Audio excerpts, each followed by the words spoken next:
जय श्री महाकाल जी। मैं नेहा चौरसिया अपने चैनल माय वास्तु में आपका स्वागत करती हूँ। आज के इस वीडियो में हम जल से जुड़े वास्तु दोषों के उपायों के बारे में बात करेंगे। तो चलिए वीडियो शुरू करते हैं। हमारे घर की हर छोटी से छोटी चीज हमारे दैनिक जीवन को प्रभावित करती है। घर के सदस्यों की खुशियों और तरक्की में घर की हर छोटी बड़ी चीज का योगदान होता है। कई बार निर्जीव दिखने वाली वस्तुएं भी हमारे काम को प्रभावित करती हैं। घर में इन्हीं महत्वपूर्ण चीजों में से एक है जल। घर छोटा हो या बड़ा, उसमें जल के प्रवेश और निकासी की व्यवस्था करना आवश्यक होता है।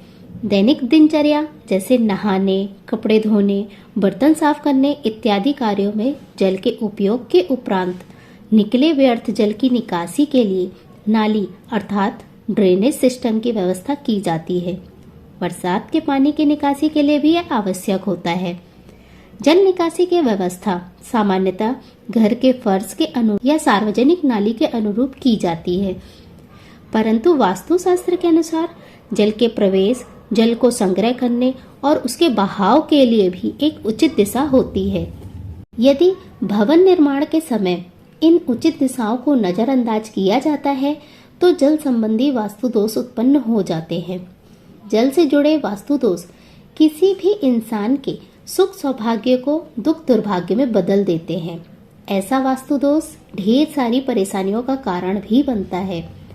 इन वास्तु दोषों को शीघ्र ही दूर करना चाहिए, अन्यथा धन संबंधी गंभीर नुकसान भी झेलने पड़ते हैं।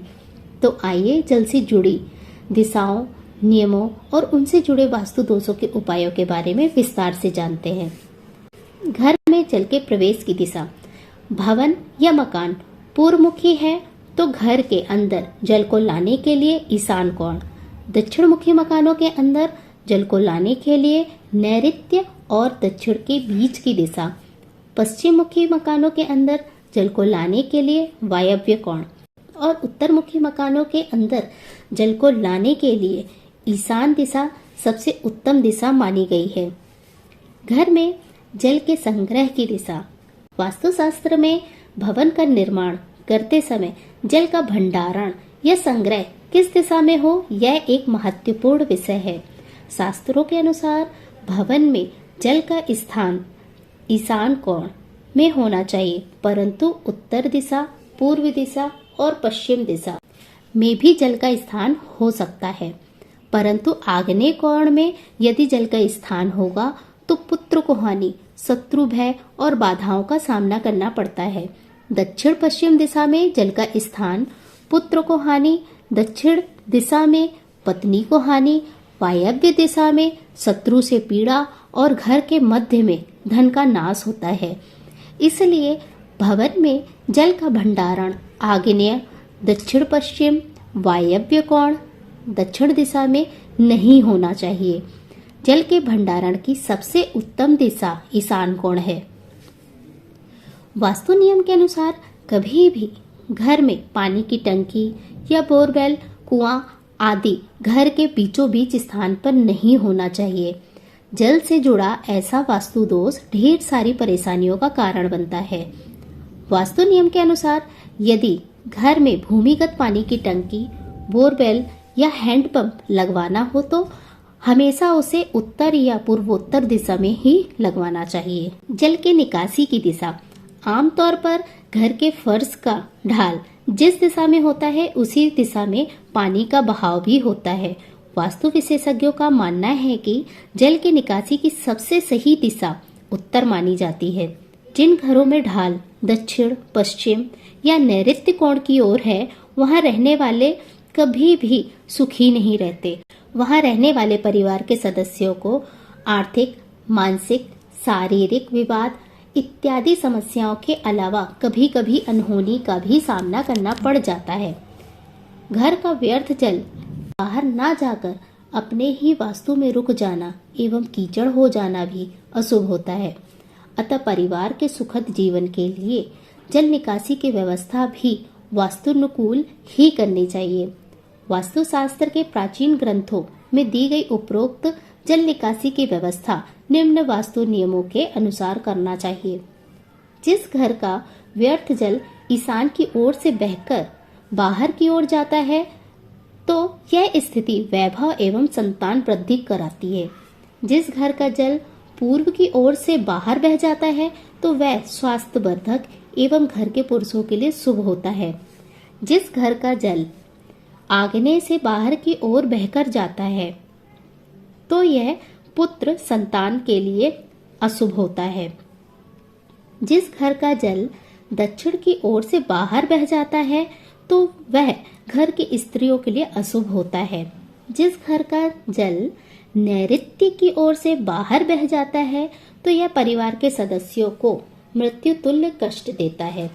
जिस घर का जल पश्चिम की ओर से बाहर बह जाता है तो वह परिवार के ऐश्वर्य को नष्ट कर देता है। जिस घर के जल वायव्य की ओर से बाहर बह जाता है तो वह शत्रुता बढ़ाता है एवं शत्रुओं से भय होता है। जिस घर में पानी उत्तर की ओर से बाहर बह जाता है तो मान प्रतिष्ठा के साथ साथ सुख की भी प्राप्ति होती है। लेकिन एक बात का ध्यान रखें कि इस कोण से जल निकलने पर यह आपके पड़ोसी की तरफ नहीं जाना चाहिए। ऐसा होने पर पड़ोसियों के साथ संबंध खराब हो सकते हैं। जल संबंधी वास्तु उपाय।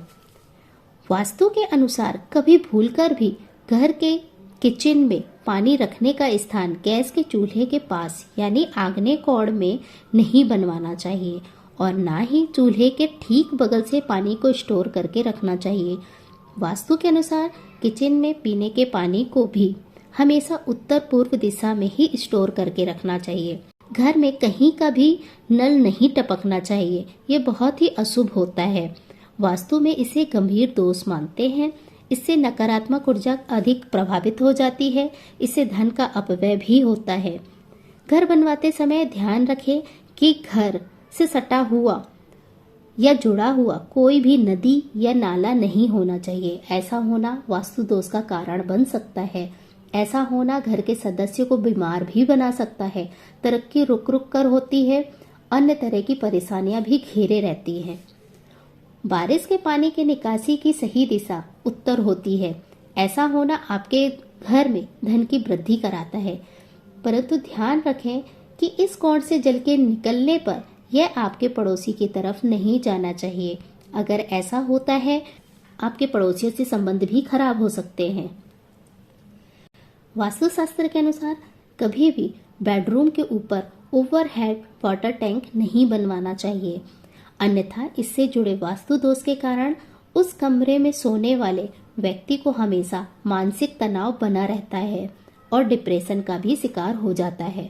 वैवाहिक जीवन में यदि खटपट चल रही है या फिर घर में आए दिन कलह बनी रहती है तो दाम्पत्य जीवन में मिठास लाने के लिए आप बारिश का जल एक सीसी में भरकर अपने बेडरूम में ऐसी जगह रख दें जहां पर किसी की नजर न जाए।